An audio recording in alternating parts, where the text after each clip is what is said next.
누가복음 9장 10절에서 17절까지 말씀 우리 같이 읽도록 하겠습니다.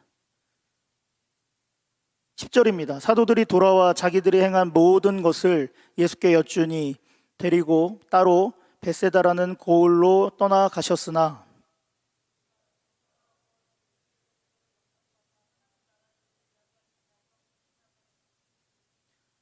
날이 저물어 가매 12사도가 나와 여짜오되 무리를 보내어 두 마을과 촌으로 가서 유하며 먹을 것을 얻게 하소서. 우리가 있는 여기는 빈 들이니이다.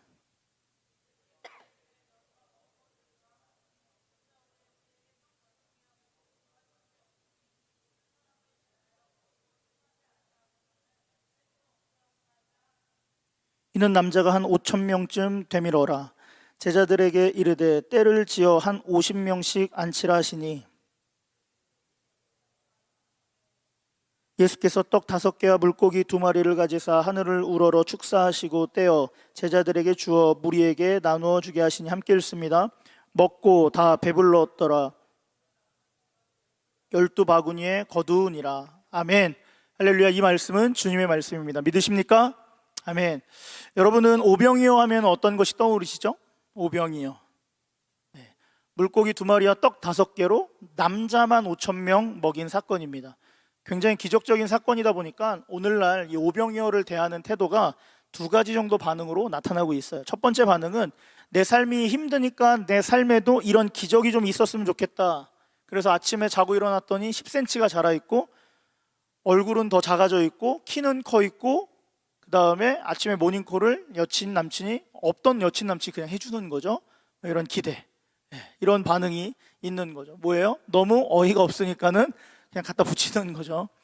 뿐만 아니라 이거 너무 생각해봐도 과학적이지 않고 너무 인위적인 것 같아서 과학적으로 객관적으로 설명하고 싶은 어떤 이 욕구들도 합리적인 반응들도 오병이어를 볼 때 나타나고 있습니다.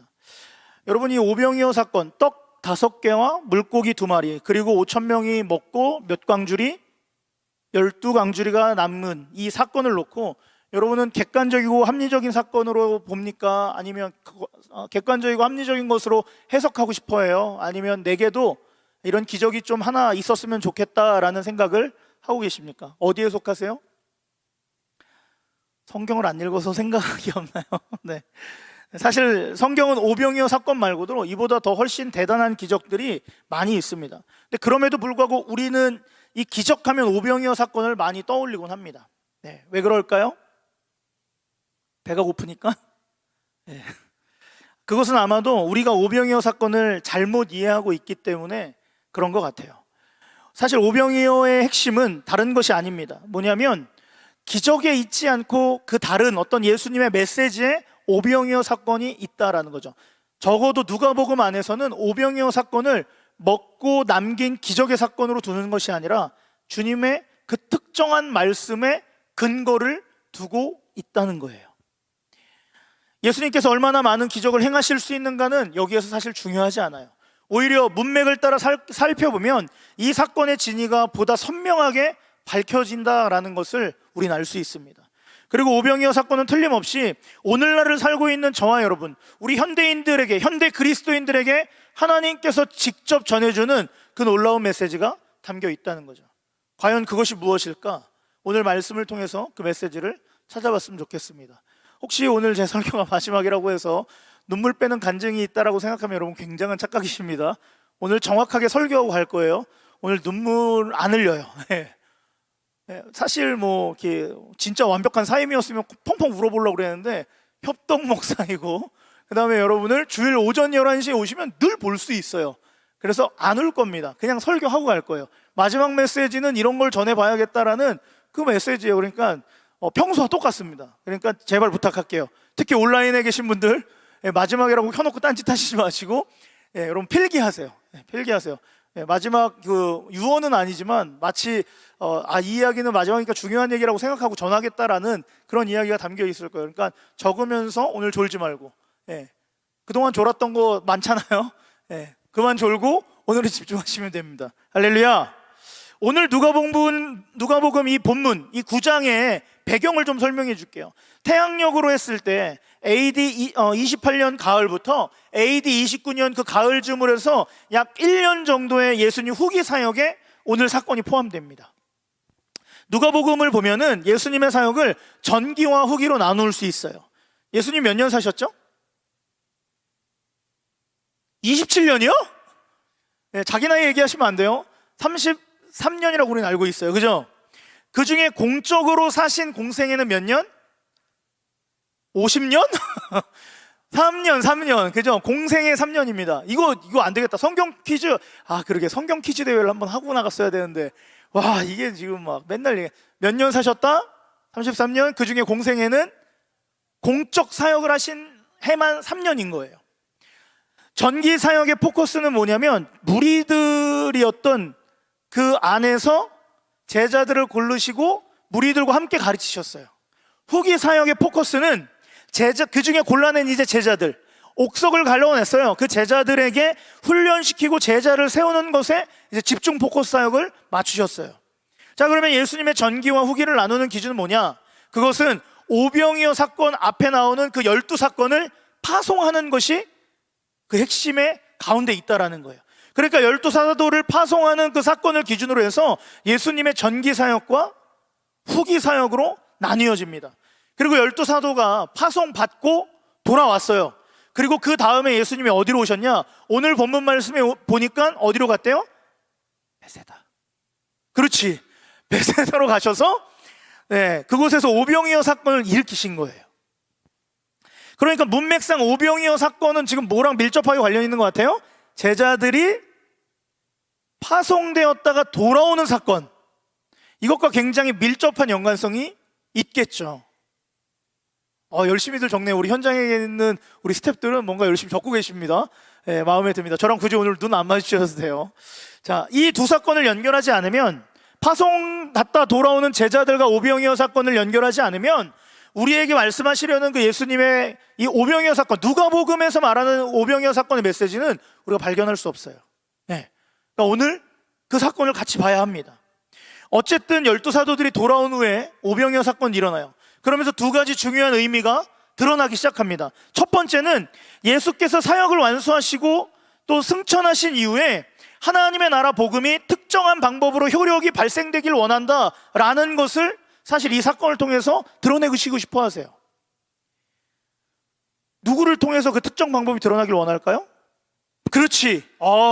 역시 황 회장님. 제자들입니다. 그리고 오늘날엔 누구예요? 저와 여러분, 우리 더하는 청년교회를 통해서 하나님의 나라 그 복음의 효력이 온전히 발생되기를 원하셨다라는 거예요.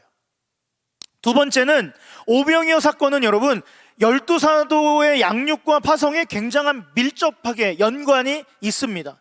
왜냐하면 누가복음 8장에서 예수님은 12제자와 함께 하시면서 훈련하시는 내용들이 등장을 해요. 그리고 9장에 넘어오면서 예수님은 12제자들을 파송하셨어요. 그러니까 오병이어 사건은 12제자를 파송한 사건과 연결이 자연스럽게 되고 있어요. 물론 여러분 요한복음에서 이야기하는 오병이어는 또 다른 이야기를 하겠죠. 그런데 적어도 오늘 본문은 제자 파송 사건과 밀접하게 얘기를 하고 싶어 하신다는 거예요. 오늘 본문 9장 1절을 읽진 않았어요. 그런데 주님은 제자들을 파송하시면서 무엇을 주셨습니까? 그냥 갔다 와 이러셨어요? 앞에 화면에 보니까 능력과 권세를 주셨습니다. 전도하러 가는 제자들에게 예수님은 왜 이렇게까지 가공할 만한 어떤 이 권위와 능력을 주셨을까요? 이 능력은 어때요? 귀신들에게 떠나가라 그러면은 팍 떠나가고, 또 병든 자를 해서 일어날지어다 그러면 부어 하면서 일어나고, 그리고 왜 너무 리얼했나요? 그런 거죠. 그런 능력이에요 사실. 근데 왜 이런 능력을 주셨을까요? 전도할 때 환자들을 많이 만나니까? 귀신들이 예수님을 기가 막히게 알아보고 나타나니까? 여러분은 그럼 이런 기적이 있습니까? 여러분 이런 능력이 있으세요? 당연히 없죠. 우리는 예수님의 이름으로 이 멍멍이야 떠나가라 그러면 걔가 어떻게 해요? 우리를 향해서 오히려 달려들잖아요. 그죠? 예수님의 이름으로 개도 못 물리치는데 뭐 이런 능력이 어디 있어요? 분명 우리는 능력이 없는데 지금 12제자들에게 능력을 주셨어요. 왜 그럴까요? 생각해 한번 해볼게요. 여러분, 전도자에게 이런 능력이 주어지면 좋을 것 같아요, 나쁠 것 같아요? 굉장히 좋죠. 그죠? 네. 코로나19로 인해서 우린 지금 전도하고 있어요, 안 하고 있어요? 사실 너무 안타까워요. 올해 전도 한 번도 못 나갔어요. 그죠? 나갈 수가 없어요. 예.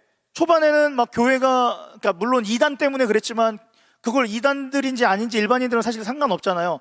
예, 그러니까 마치 교회인 줄 알고 막 교회 같이 핍박해버렸고, 조금 지나니까 S 무슨 러브의 교회 뭐 이런 교회가 또 이렇게 빡 터트리니까 또 얻어맞고, 그러니까 사실 마치 교회 이름으로 나가기가 굉장히 어려웠고, 혹여나 우리가 나가서 우리가 이 전파자가 될 수도 있잖아요. 사실 못 나갔어요. 그래서 막 기획 회의만 했어요, 1년 동안. 내년에는 좀 이선 전사님과 기대하셔도 좋을 것 같아요. 예. 기대합시다. 주여. 네. 근데 어쨌든 전도, 예를 들어서 우리가 그동안 전도 나갔었는데 이런 귀신을 물리칠 만한 능력, 가공할 만한 능력을 갖고 있었다 쳐봐요. 얼마나 편했겠어요. 예. 대개 우리 이런 능력이 없어서 마치 어떻게 해요? 내가 복음을 잘못 전하고 있는 것처럼 무서워서 막 뭐 전도지 후딱 주고 도망가고 막 이랬잖아요. 근데 이런 능력이 있으면 어때요? 예. 멀리서 막 누가 막 와요. 막, 예? 막 키가 2m 80, 우리 자매님 한 명이 막 읽으면서 와요. 근데 자매님이 딱 제 눈빛을 보는 순간 어떻게? 이런 능력이 있다 치면 바로 무릎을 꿇겠죠. 사형리를 들어보시겠습니까? 그럼 바로 손 들고 지금부터 예수님을 믿겠습니다. 제자 훈련을 받으시겠습니까? 이미 받고 있습니다. 이런 거예요, 이 가공할 만한 능력이. 그거 얼마나 편해요. 매일 아침마다 눈 뜨면 이 가공할 만한 능력, 이 권위를 가지고 우리는 뭐 하고 싶을까요? 전도. 그렇지 않을까요? 아침마다 눈 뜨면 회사에 가서 어떻게 하면 오늘은 부장님부터 전도를 할까? 아니야, 사장부터 해야지. 그래야 우리 기업이 교회를 다닐 거 아니야. 뭐 이런 거 너무 좋지 않을까요? 근데 문제는 우리에게 이런 일이 있어요, 없어요? 우리의 현실은 누군가가 내 전도지를 받아갈까 안 받아갈까를 고민부터 하는 게 우리의 현실입니다. 안타까운 거죠. 그런데 12사도는 어때요? 예수께서 이들을 파송하시면서 능력과 권위를 주셨다는 거예요. 도대체 왜? 그 이유는 여러분 사실 9장 1절부터 보면은 알 수 있어요. 사실 9장 1절에 보면 이 단어 능력과 권위를 수식하는 어구가 있어요. 무슨 말인가 하면 1절 중간을 한번 봅시다. 모든 귀신을 제어하며 병 고치는 뭘 줬대요? 능력과 권위를 줬대요.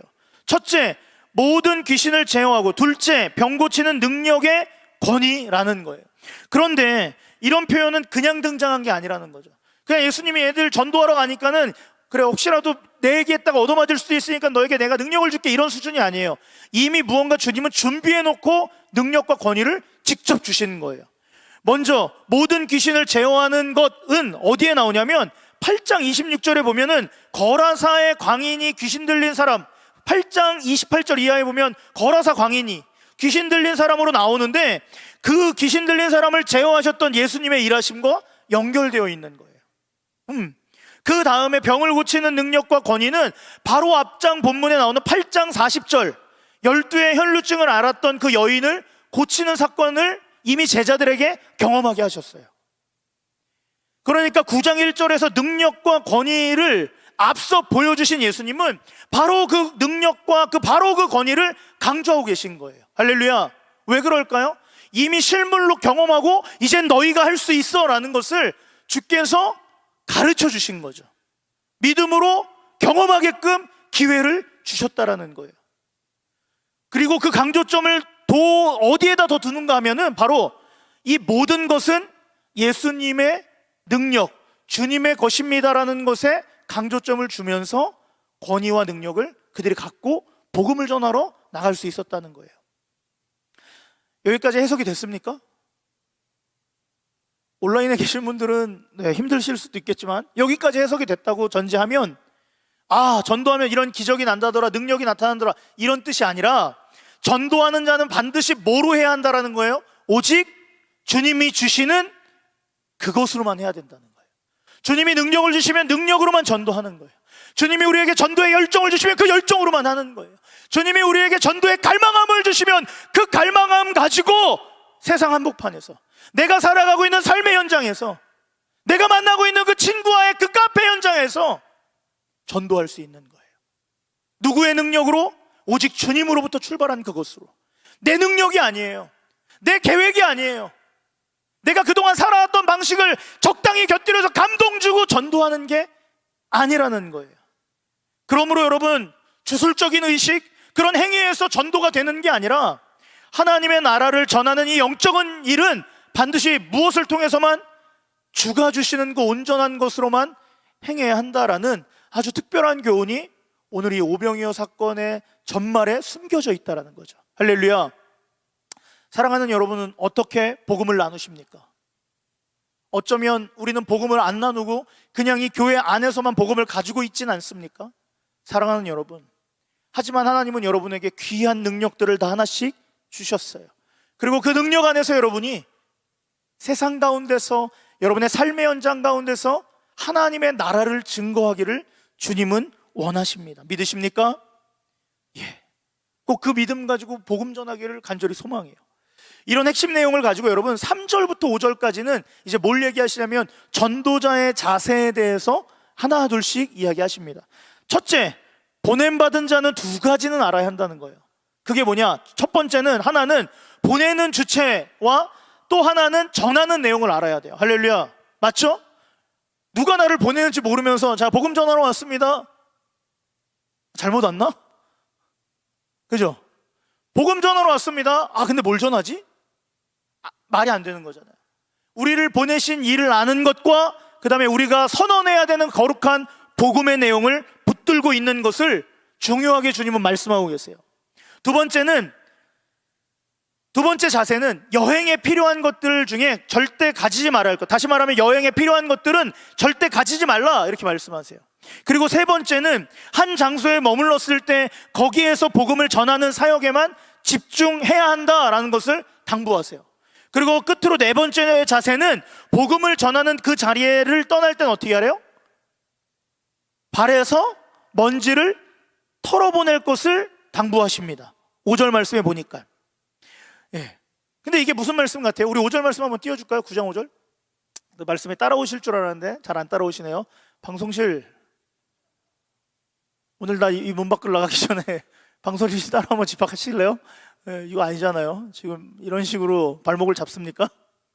자, 지금 뭘 털어내려요? 먼지 털어내려요. 마지막. 근데 사실 다른 건 다 이해되잖아. 첫째, 당연히 알아야지. 주님이 날 보내셨다라는 정체성, 복음 알아야 돼요. 두 번째는 여행에서 가져가야 될 거, 아까 얘기했잖아. 여행에 가져가야 될 거, 여행에서 필요한 거 다 없애야 돼. 그냥 몸만 가야 돼. 왜? 주님이 채워주시는 것으로 만족해야 되니까. 그 다음에 세 번째 뭐예요? 한 장소에 머물 때 거기에 복음 전하는 사역 당연히 집중해야지. 내가 여기 왜 왔는데? 복음 전하러 왔잖아요. 근데 좀 이해 안 되는 거 하나 있어요. 이거 나올 때 먼지 털고 나오래요. 코로나? 그런 거 아니잖아요. 예. 네. 근데 이게 무슨 말인가 하면 굉장해요. 여기 엄청난 파급적인 하나님의 메시지가 숨겨 있어요. 복음을 받아들이지 않으면 하나님의 심판이 임한다, 심판을 피할 길이 없다라는 걸 반드시 전하라는 거예요. 그러니까 뭐 받게끔 하라는 거예요? 예수 그리스도를 구원자로 믿게끔 하라는 거예요. 여러분, 이 전도의 네 가지 자세를 어떻게 보여요? 마냥 좋아 보이진 않아요.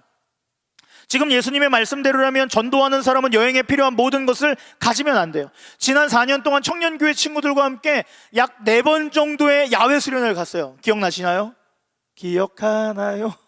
우리 사랑은. 네, 너무 좋았죠. 네, 그 생추위에서 이은호 집사랑 둘이서 손가락 깡깡 얼어가면서 고기를 구웠던 게 엊그저께 같은데, 네, 너무 힘들었어요. 그죠? 네. 코를 풀면 여기서 수덩이가 나오고 막 이랬어요. 네, 그런데 막 오시는 강사 목사님은 왜 목사가 난리냐, 그 청년들 시켜야 되는 거 아니야. 그래서 제가 이렇게 얘기했죠. 우리 청년들한테 맛있는 말씀은 못 줘도 고기 한 점은 주고 싶습니다. 내가 이랬던 사람이야. 잘하라고. 잘할 필요는 없어요. 이전 선생님한테 잘하세요. 네. 근데 여러분, 그 4년 동안 다닐 때 여러분, 내가 짐 싸운 거 보니까 과간이 아니더만, 야, 형제들이 고데기는 왜 갖고 댕겨? 드라이기까지는 내가 이해해 주려고 그랬는데 고데기는 왜 나와 거기서? 예? 장난 아니더라고요. 예. 그럼 여러분, 우리가 그럼 수련해서 은혜 못 받은 이유가 여기서 나오는 거예요. 오늘 이게 전도에 적용해 보면 지금 뭐라 그러세요? 예수님 여행에 다니면서 가지고 다닐 거 하나도 갖고 다니면 안 되라고 얘기하셨는데 우리는 뭐예요? 고데기까지 갖고 다녔으니 수련의 은혜 받을 수가 있겠습니까?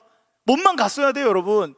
예? 딱 옷 입은 상태로 가서 3일 동안 딱 있다가 주님 은혜 받았습니다 하고 왔어야 되는데, 여러분 보세요. 이거 지금 내가 여기 딱 나왔네. 예? 그죠? 그 다음에 또 복음을 한번 전했는데 받아들이지 않으면 지금 뭐라고까지 얘기하세요? 예, 쉽게 얘기하면 저주하고 오라는 거예요. 야, 너 예수 안 믿어? 너 오늘 예수 안 믿었기 때문에 바로 오늘 1일 코로나야. 예, 이거예요, 여러분. 지금식으로 얘기하면 굉장히 무서운 얘기죠. 살벌하지 않습니까? 분명 우리가 알고 있는 전도자의 자세는 그게 아니잖아요. 예? 마치 그 사람의 마음을 따뜻하게 하기 위해서 서로 얼굴을 마주하면서 차 한 잔 먼저 하시면서, 혹시 형제님 사영리에 대해서 들어보셨어요? 우리 형님 잘 모르시는구나. 그럼 저와 함께 사영리 1일차를 한번 진행해 볼까요? 이렇게 친절하게 해야 되는데 지금 뭐예요? 안 받아들여? 너 각오해. 이제 난 몰라. 이제 예수님은 너 큰일 났어. 이거예요. 굉장히 살벌합니다. 그런데 예수님은 지금 파송받은 12제자에게 너무 강하게 가르치고 계시지만 사실은 그 이유가 있어요. 뭐냐면 오늘 9장에서 등장하는 이 강력한 자세는 전도자의 자세 중에 일반 원칙은 아니라는 거예요. 일반적인 상황에 적용되는 원칙이 아니라는 거예요. 왜 그런가 하면 여러분 누가복음 22장 36절에 보면은 거기에는 또 오히려 전도자들이 필요한 물품을 꼭 가지고 다닐 것을 당부하세요. 이건 뭐예요?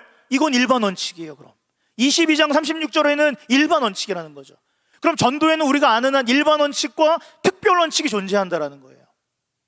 즉 오늘 9장 2절의 이하는 일반 원칙으로서 파송 보낸 게 아니라 주님은 특별한 것으로 그들을 더 구체적으로 훈련시키시길 원하셨다는 거죠. 그럼 우리가 이 자세를 이해하기 위해서 한 가지 알아야 될 것이 있습니다. 그거는 뭐냐면 12제자의 첫 번째 파송 훈련은 특별 훈련의 성격을 가진 파송이었다는 거예요. 무슨 훈련? 특별, 스페셜한 트레이닝이 그들을 기다리고 있었다라는 거예요. 이 파송은 주께서 주시는 것만으로도 충분하다라는 것을 가르치시기 위함이었다는 거예요. 그러면 오늘 본문과 잘 연결해 보세요. 12제자를 파송하는 것 다음에 어떤 사건이 등장해요? 돌아오자마자 오병이어가 등장해요. 12제자를 첫 번째 이 파송은 다시 말하면 오병이어 사건을 또 한 번 보여주시면서 뭘 말씀하고 싶으신 거예요? 오직 주님이 주시는 것만으로 우리의 삶과 우리의 인생과 우리의 사역은 충분하다라는 걸 말씀하고 싶으신 거죠. 그래서 오병이어 사건도 동일하게 주님이 주시는 것만으로 풍성히 누릴 수 있다는 것을 하나님이 증명하고 계시다라는 거예요.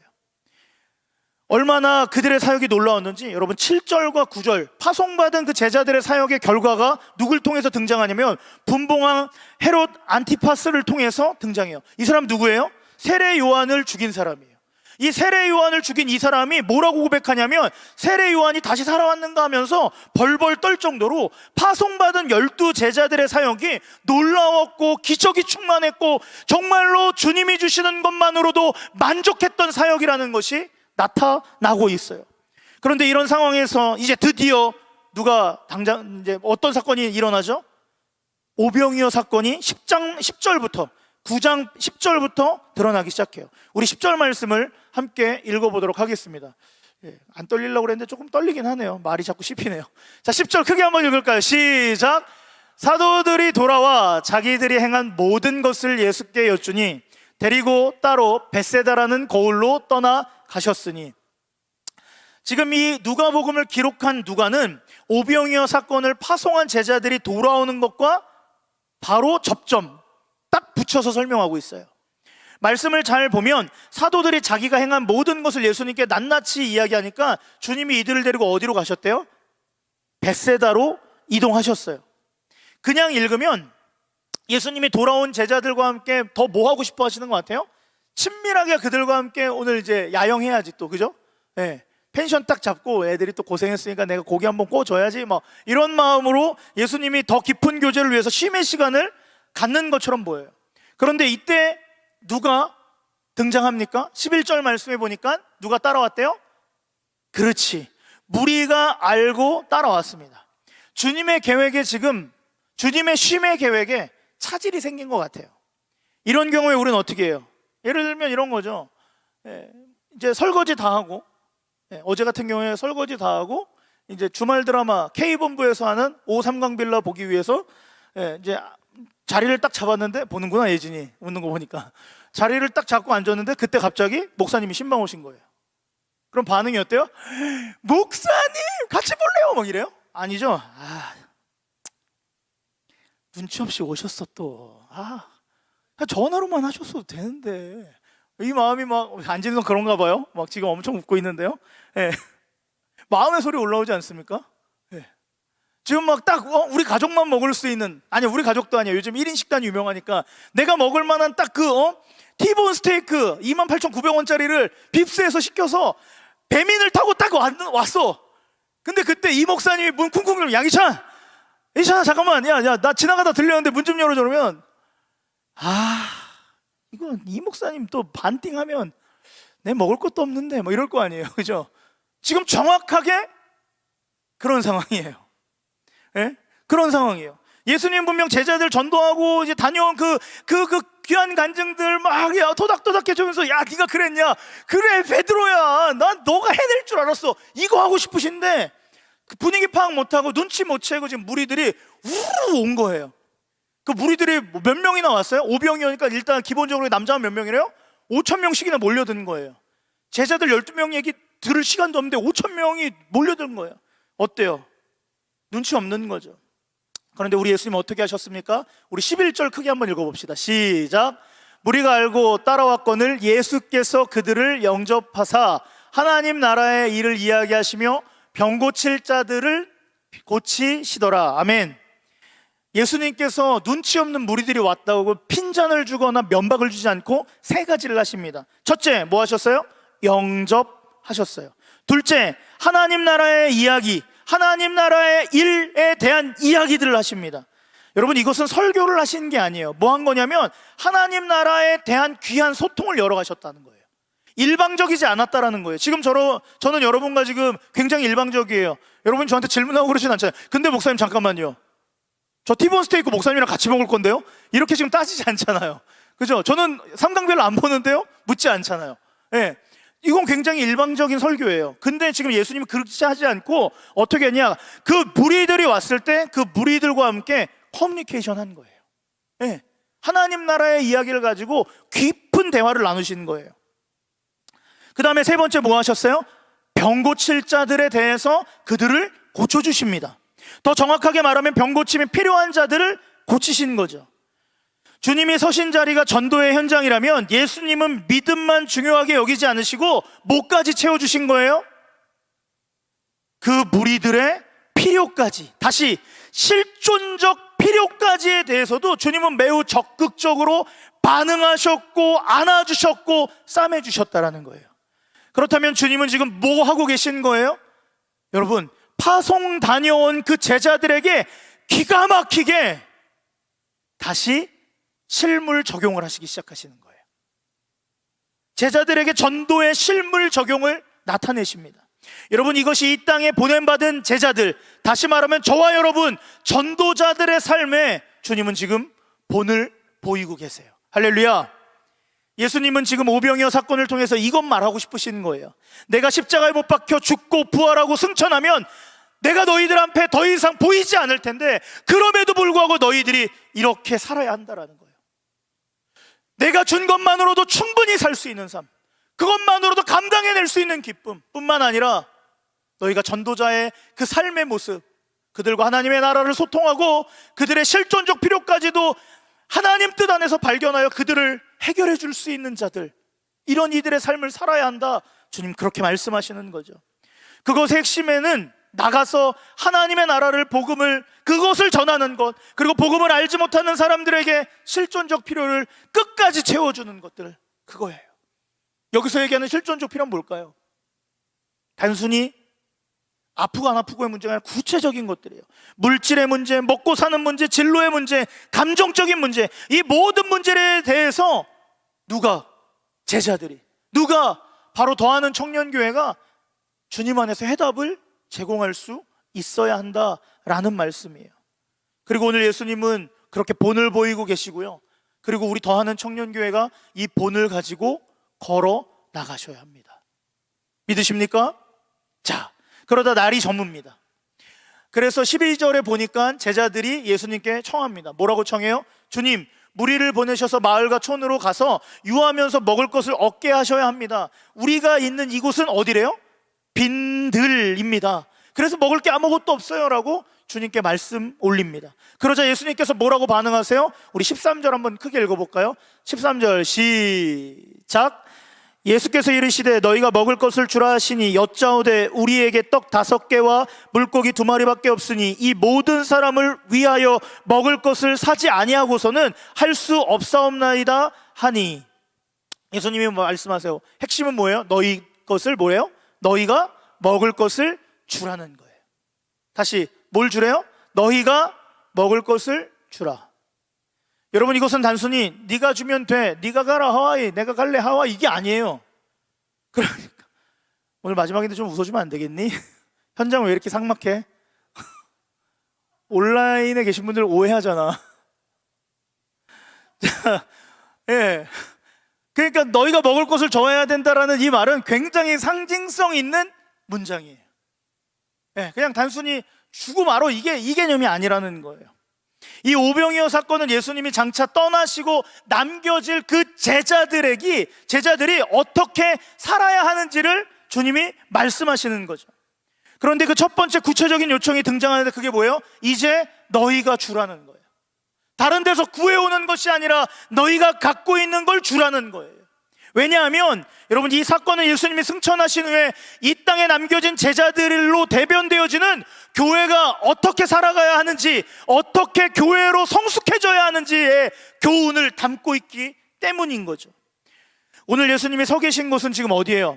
빈들입니다. 다른 표현으로 불모지예요. 그렇죠? 우리는 약 3년 동안 뭘 봤어요? 출애굽기를 봤어요. 그 출애굽기의 핵심적인 필드는 어디였어요? 배경은 그렇지, 광야예요. 아무것도 없는 곳, 목말라 죽을 것 같은 곳, 풀 한 폭이 나면 어느 날 갑자기 지 혼자 불 붙어서 사라져버리는 그런 곳. 지금 주님 거기서 있는 거예요. 여기선 먹을 것 하나 없어요. 먹을 것 전혀 없습니다. 그런데 여기서 먹을 것이라고 유일하게 기대할 수 있는 한 가지가 있다면 그건 뭐예요? 하나님 나라와 관련된 영적인 양식이라는 거죠. 그런데 그것이 광야에 누구와 함께 있으면, 주님과 함께 있을 때 영적인 양식을 넘어 무엇까지도 가는 거예요? 우리의 실존적인 문제의 양식도 포함되어 해결된다라는 거죠. 할렐루야. 그런데 우리는 제자의 모습에도 집중해 봐야 됩니다. 지금 제자들은 어떠해요? 너희의 것을 주라라고 하니까 바로 뭐라고 얘기해요? 주님, 우리에게는 떡 5개와 물고기 2마리밖에 없으니까 이 사람들을 절대 먹일 수 없습니다 라는 이야기를 해요. 정확하게 누구랑 똑같아요? 네, 맞아요. 저와 여러분의 모습과 똑같습니다. 예수님은 이 땅을 떠나시면서 이렇게 얘기하는 거죠. 수원에 있는 더하는 청년교회들아, 너희들이 수원에 있는 수많은 청년들에게 영적인 양식과 더불어서 실존적인 문제의 양식을 나눠주어야 한단다 라고 얘기하니까 우린 뭐라고 반응해요? 수원에 있는 더하는 청년교회는 이렇게 얘기합니다. 주님, 우리는 전부 다 해야 37명밖에 되지 않습니다. 주님, 37명 가지고 어떻게 수원에 있는 사람들에게 복음을 전하며 그 양식을 먹이고 살겠습니까? 우리도 먹고 살 것이 없습니다. 우리랑 너무나도 똑같은 대답을 제자들은 하고 있어요. 근데 잘 생각해 보세요. 불과 조금 전만 해도 그들은 주님이 주시는 것만으로도 충분하다라는 기적을 전도의 현장에서 맛보았습니다. 귀신이 떠나갔죠. 병든 자가 낫어요. 복음을 받아들이는 기적을 체험합니다. 심지어 그들은 전도에 나갈 때 뭣도 준비하지 않았어요? 여행에 쓸 것조차 다 챙겨가지 않았어요.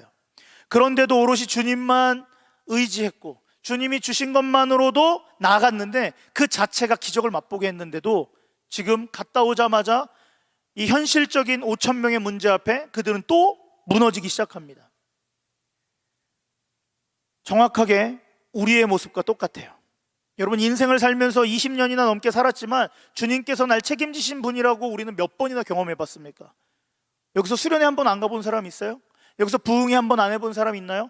다 부흥회가 끝나고 수련회가 끝날 때쯤 되면 뭐라 그래요? 주님이 나와 함께 하시니까 두려울 것이 없어.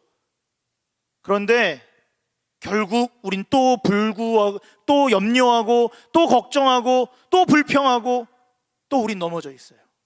지금 제자들의 모습은 거의 우리의 모습과 동일합니다.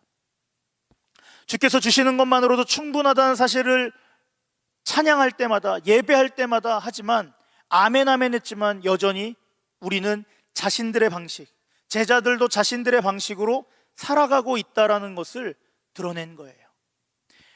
하지만 이런 우리에게 주님은 명확하게 교훈하시고 싶어 하시는 메시지가 하나 있어요. 그것은 바로 오병이어 사건입니다.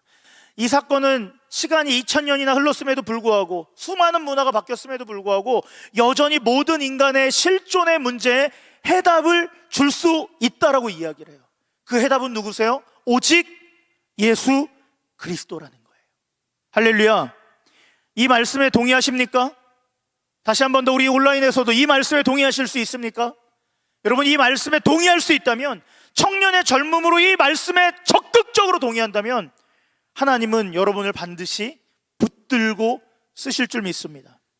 여러분, 오병이어 사건은 주님은 영적인 문제뿐만 아니라 우리의 실존적인 문제에 있어서도 동일하게 능력의 권위를 나타내시는 분이라는 것을 저와 여러분에게 지금 말씀하고 있는 거예요. 그래서 너희가 먹을 것을 주라라는 말씀은 어떤 의미겠어요? 실존의 대답을 이제는 예수님의 제자인 저와 여러분이 해야 한다라는 거예요. 우린 뭐 갖고 있습니까? 우리는 복음을 가진 자들이잖아요. 예수님을 믿는 그 구원 안에서 오늘도 호흡하고 주님을 이 예배 안에서 만나고 있는 자이기 때문에 우리가 그 실제적인 대답을 줄 수 있다는 거예요. 그렇다면 우리가 믿는 예수, 우리가 과연 이 예수님을 믿음으로 말미암아 인간의 실존의 문제, 먹고 사는 문제에 대해서 과연 어떤 대답을 제공할 수 있을까요?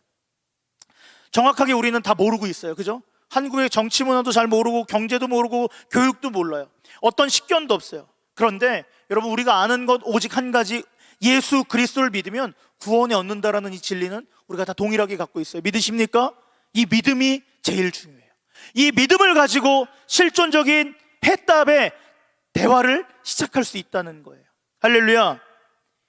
주님은 오늘 말씀하세요. 너희가 줄 수 있다라고. 뭐라고요? 너희가 줄 수 있다. 여러분, 예수님의 오병이어 사건을 잘 기억해 보세요. 예수께서 이 오병이어 사건을 시작하시면서 뭐 하세요? 물고기와 보리떡을 드시고 뭐 하세요? 축사하십니다. 네, 축사하면서 그들이 앉아있는데 그 앉은 자리에 수많은 물고기와 떡을 생길 수 있게끔 함에도 불구하고 뭐 하셨다는 거예요? 축사하셨다라는 거예요. 정확하게 얘기하면 뭐 하신 거예요? 하나님 앞에 감사하신 거예요. 네. 그럼 왜 하나님 앞에 감사하시면서 그럼에도 불구하고 지금 예진이가 앉은 자리, 희찬이가 앉은 자리, 석하가 앉은 자리에 물고기가 빵빵빵 나타나게 하셨는데 절대 그렇게 하지 않고 어떻게 하셨어요? 너희가 나눠주라라고 또 주세요. 뭐 하신 거예요? 여러분, 이 축사 이후에 그들에게 나눠주라고 하신 것도 너희가 직접 세상을 향해 대답을 줄 수 있는 존재라는 걸 주께서 증명하신 거예요. 그리고 그 해답은 오병이어 기적 속에 너무나도 선명하게 나타나 있습니다. 그 해답을 한번 마지막으로 찾아볼게요. 지금 누가는 14절에 그 당시에 남자 몇 명이 있대요? 5,000명이 무리지어 있다라고 기억하고 있어요. 여기서 남자는 헬라어로 아네르라는 단어예요. 아네르. 근데 이 아네르라는 단어는 정확하게 성과 나이를 모두 고려한 단어예요. 무슨 말이겠어요? 당시의 남자라는 거예요. 나는 남자다. 예. 우리 자매님들 오해하시면 안 돼요. 예. 이때 남자를 지칭하는, 그 성인 남자를 지칭하는 영어를 빡 꺼낸 거예요. 이는 애도 아니고 노인도 아니고 남자다. 의리! 약간 이런 단어를 쓴 거죠. 네. 네. 근데 그 장정만 되는 남자가 몇 명이었대요? 5,000명이었다는 거죠. 자, 그러니까 여자와 아이를 포함하기 시작하면은 대략 숫자는 얼마나 되겠어요? 최소 1만 명은 넘어갈 수 있다는 거예요. 그러니까 엄청나게 많은 사람이라는 거죠. 그리고 이 사실은 이 세상에 수많은 사람들을 상징하고 있다는 거예요. 네. 지금 오병이어 앞에 나온 이 무리들은 사실 오늘날로 얘기하면 세상에 있는 수많은 사람들이에요. 그리고 14절에서 주님은 제자들에게, 남자 5,000명에게 어떻게 하라고 하세요?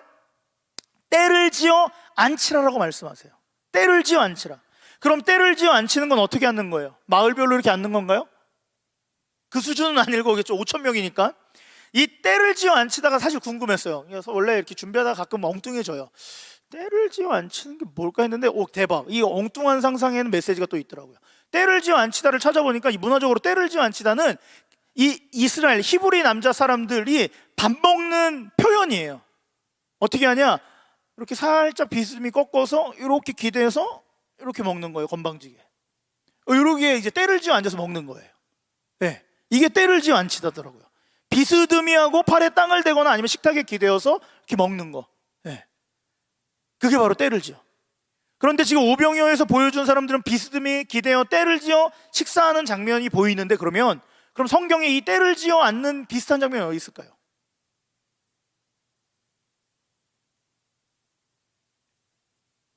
그렇지, 누구야? 최후의 만찬. 주님의 그 만찬, 마지막 식사, 성만찬에서도 때를 지어. 그때 옆에 제일 때를 잘 지었던 한 사람이 있어요. 누구예요? 사랑의 사도라고 이렇게 막 이렇게 자존감 높아 계셨던 요한. 정말 정확하게 때를 지어 있잖아요. 네. 성만찬 맞습니다. 그럼 여러분, 사실 이거 놀라워야 돼요. 제가 지금 웃기게 좀 얘기는 했지만 놀라워야 돼요. 왜냐? 자, 보세요. 연결 지어 보세요. 오병이어에서 때를 지어 앉히라는 이 말은 그냥 50명씩 적당히 때를 지어 기대어 앉혀서 밥 먹게 하라, 이게 아니라 자신의 살과 피를 먹고 마시는 뭐를 예표해 놓으신 거예요? 성만찬을 염두에 두시고 주님은 때를 지어 앉히라고 했던 거예요. 끊임없이 상징을 통하여서 주님의 메시지가 흘러나가고 있는 식탁이었어요. 그리고 또한 성만찬을 염두에 두시고 말씀하신 근거가 어디냐면 16절 말씀에 있는데, 우리 16절만 한번 크게 더 읽어볼까요? 시작. 예수께서 떡 5개와 물고기 2마리를 가지사 하늘을 우러러 축사하시고 떼어 제자들에게 주어 무리에게 나누어 주게 하시니. 지금 예수님이 뭐 하셨다라고 아까도 얘기했지만 축사하셨어요. 감사하셨어요. 그런데 여러분, 최후의 만찬, 성만찬에서도 예수님 어떻게 하세요? 떼어 하늘을 우러러 감사하시잖아요. 그리고 주님은 제자들에게 뭐 하셨어요? 떼어 주셨어요. 그러면 오병이어는 좀 뭘 말하고 싶어요? 오병이어는 사실 정말 큰 최후의 만찬을 미리 예표해 놓으신 거예요. 할렐루야. 굉장한 상징이죠. 네. 이거는 성경 공부 때 써야 되나요, 여러분? 굉장히 놀라진 않는데요. 마치 알고 있었던 것처럼. 대단하신데? 네. 이렇게 하시면서 주님은 감사하셨는데, 지금 뭘 감사하세요? 수많은 무리들이 비스듬히 누워서 식탁 교제하시는 모습을 바라보시면서 감사하셨다는 거예요. 근데 이 말은 이제 예수님이 부활하시고 승천하신 이후에 앞으로 만들어질 수많은 예수 공동체, 교회 공동체, 우리 더하는 청년교회 공동체로 인하여 하나님은 미리 감사하셨다라는 거예요. 떡을 떼어 축사하셨다라는 이 말은 그 식사 자체만 감사했던 것이 아니라 앞으로 만들어질, 지금 눈앞에 보이고 함께 먹고 마시며 기뻐할 그 미래의 공동체를 두시고도 감사하셨다라는 거예요. 또 16절 말씀해 보면 예수께서 축사하시고 한 번에 떼어주신 것처럼 기록하고 있지만, 원문 헬라어 성경에는 주다라는 동사의 시제가 미완료형으로 되어 있어요. 여러분, 미완료는 뭐예요? 반복과 계속이에요. 그러니까 예수님께서 계속 떼어 제자들에게 주셨다라는 말이에요. 여러분, 놀랍지 않습니까? 그 현장에 있으면 좀 소름 끼치지 않았을까요? 계속 예수님이 막 주는데 얘가 줄어들질 않아. 자, 이거 저기 50명, 그래, 저기 성희 쪽 50명 주고, 여기 저기 2층 안 먹은 것 같은데 우리 유관산에 50명, 자 빨리 갖다 줘, 빨리. 계속 마치 최후의 만찬에서 제자들에게 반복적으로 계속해서 빵을 떼어주셨던 것처럼, 마치 광야에서 만나가 매일같이 반복해서 하늘에서 내리는 것처럼 이 땅의 백성들에게 그렇게 하나님께서 주셨던 것처럼, 예수께서는 빈들에 아무것도 없는 그 들판에서 그 은혜의 사건들을 재현하셨습니다. 그리고 승천하신 주님은 오늘날 우리도 주님처럼 떼어 나누는 삶을 살기를 원하신다는 거예요. 사실 사랑하는 여러분, 우리 안에 뭐가 있습니까? 복음을 받아들인 사람은 이미 이 안에 답이 있습니다. 주님이 어떠한 기적적인 것으로 내 주머니 사정을 풍성하게 하지 않더라도 여러분이 갖고 있는 것으로 너희의 것을 주라라는 것을 우리가 할 수 있다는 거예요. 마치 주님이 뭔가 줘야지만 우리가 복음을 전하고, 마치 주께서 뭔가를 줘야지만 실존적인 그 문제 그들에게 다가가서 해결해 줄 것 같은, 여러분, 그건 아닙니다. 주님이 그렇게 주셨던 걸 가지고 이미 하는 거예요. 이미 주님 우리를 다 채워주셨습니다. 믿으십니까? 저와 여러분에게 주머니뿐만 아니라 우리의 삶에 있는 것은 넘쳐나요. 우리에게 믿음도 넘쳐납니다, 사실. 그런데 결국 나누어 주지 못하는 건 누구예요? 우리 자신이라는 거예요.